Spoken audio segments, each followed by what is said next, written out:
So, as you guys know, I came back like a year ago with my friend and we went and bought fish, and then I was like, okay, this is probably never gonna be posted on again, so don't expect it, but here we are. I'm an adult now, and I realized that my lizards are surviving, not thriving.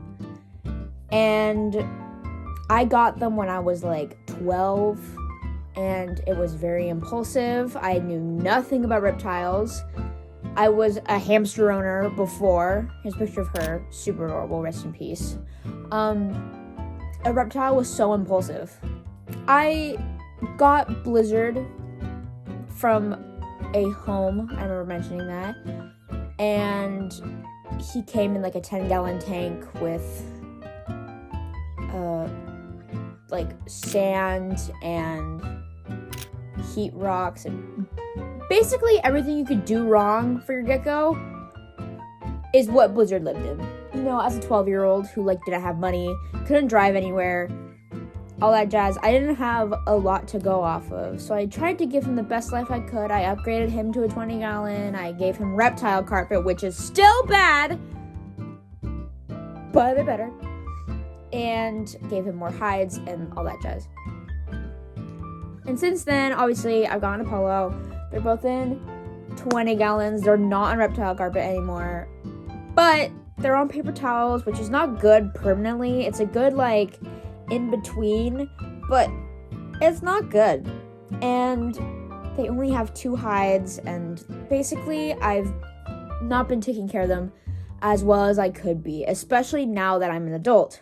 So now that I'm an adult and I have money and I can actually make these choices now, I've decided to fully redo their tanks, like give them better substrate, give them the right amount of hides, the right temperature, change up their diet. Like, I'm going the whole 9 yards, and I've been obsessively researching and just looking at other people's enclosures, getting inspiration, getting ideas, and I've just been doing a lot of research.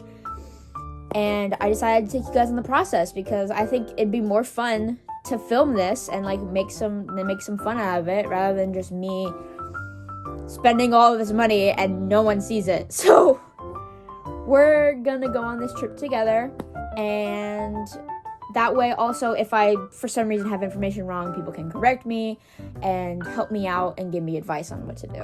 All right, we have a long day ahead of us, so let's get going. I started off by sketching what I needed and what I wanted their tanks to look like. Then I forced my boyfriend to take me to the store and just grab some new things to upgrade their tanks. We went to Ace to get their new substrate, went to another PetSmart where I bought a spray bottle and some crickets, and then I put that all into a bin, and it was time to start putting the new substrate in. So this was their tanks before, as you can see, not great. On paper towels, lots of poop in the corner. And we're gonna start with Apollo because he's already up, and I think that means it'll be easier and I don't have to wake him up and take him out of the tank.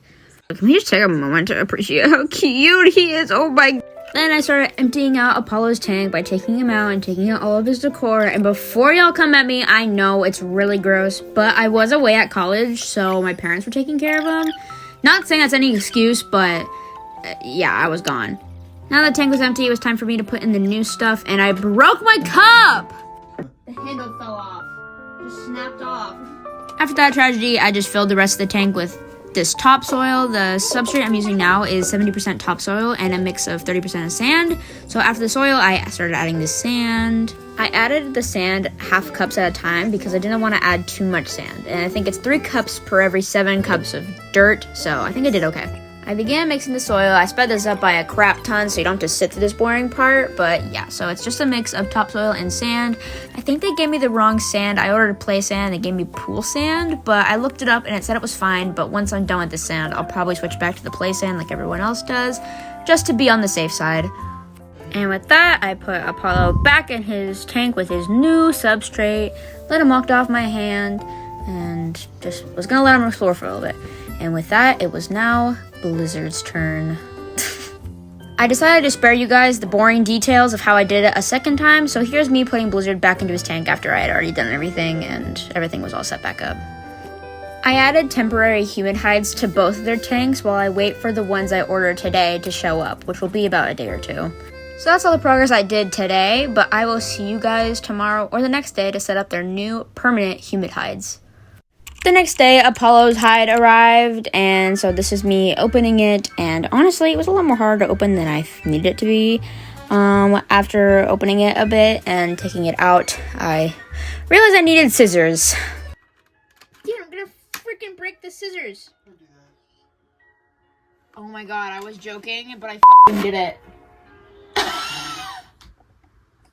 Why are you forcing it so much, Emily? I feel like you're doing something wrong if you're making the scissors. After that incident, I got real scissors and took the hide out of its packaging. This is a lot smaller than I thought it was. That's because the hide is too small. Like, am I stupid? It literally says small on the packaging. I put the hide in the tank anyway, even though I know he can't freaking fit in that, but I destroyed the packaging, so I can't return it. But yeah, he definitely does not fit in there. The day after that, Blizzard's hide arrived, and I made sure to take it out of the packaging a lot more careful in case I needed to return it, but luckily it did fit. I tested it out by putting Blizzard inside, and he seemed to really like it. I mean, like, look at how cute he is, so it's in his tank now. For the next week or two, I kind of just left the tanks alone. I didn't want to overwhelm them by all these changes, so I kind of just let them, like, do their own thing in the tank for a little bit. But we have some new upgrades for Apollo's tank. I got a bigger humid hide, and that should be arriving tomorrow. It is the next morning, and look at that. That package has arrived. So in this package is Apollo's new, bigger humid hide, like I said. But I also ordered another hide for Apollo because he's got that little, like, branch thing, but he doesn't actually hide in it. He just climbs. So I just thought he deserved another place to hide in. So I looked at the size on this one, and it is the right size. Yippee! I had to speed this up by a lot because for some reason it took me longer than it should have to open this, and I decided to spare my parents' scissors because I didn't want to break scissors like last time. So I just moved on to Apollo's hide. The reason I picked this hide out is because looks like a really good basking spot to put underneath the lamp. So yeah, I don't know what else to say. In order to fit all the new stuff, I have to remove the things. The hide's going to go right there, and the bigger humid hide is going to replace this little small one. Immediately after I put the hide in Apollo's tank, he immediately went inside. There's no monster there or anything. He just really wanted to go in, I guess. This is the only way I could get a good video of the tank without the horrible glare from my window, but the tank is all reorganized now. Here's a bird's eye view of his tank, and before y'all come at me, yes, that is a heat rock. No, it is not plugged in. I cut off the cords, so it can't even provide any heat. He just really likes to lay on it, so I feel bad getting rid of it, but yeah. And with that, the upgrades are done. I still have to do their temperature and stuff, but I thought I could save that for another video, so that is it. Thank you guys so much for watching, and I will see you guys hopefully soon.